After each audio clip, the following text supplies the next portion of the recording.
लखनऊ से लेकर मुंबई तक, उन्नाव से लेकर भदोही तक, आई लव मोहम्मद पर क्यों मचा है संग्राम। आई लव मोहम्मद का पोस्टर लेकर सड़कों पर क्यों उतरे भाईजान। कानपुर में उठे आई लव मोहम्मद लिखने पर विवाद की गूंज अब देश के कई अलग अलग शहरों में सुनाई दे रही है।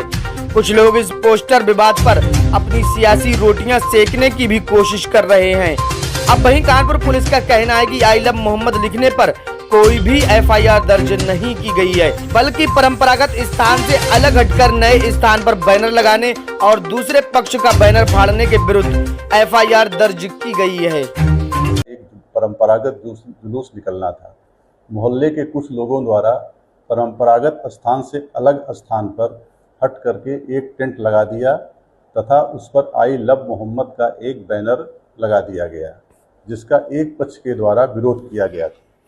उपरोक्त सूचना पर रावतपुर थाने की पुलिस जब पहुंची तो टेंट लगाने वालों के द्वारा भी पुलिस के सामने विरोध किया गया।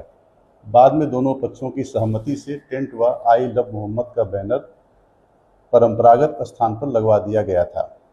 उल्लेखनीय है कि आई लव मोहम्मद के लिखने या बैनर लगाने पर कोई एफआईआर नहीं की गई है, बल्कि परंपरागत स्थान से अलग हटकर नए स्थान पर बैनर लगाने तथा जुलूस निकालने के दौरान इस पक्ष के द्वारा दूसरे पक्ष का बैनर फाड़ने पर हुई है। अनुरोध है कि इस संबंध में कोई भ्रांति न फैलाई जाए।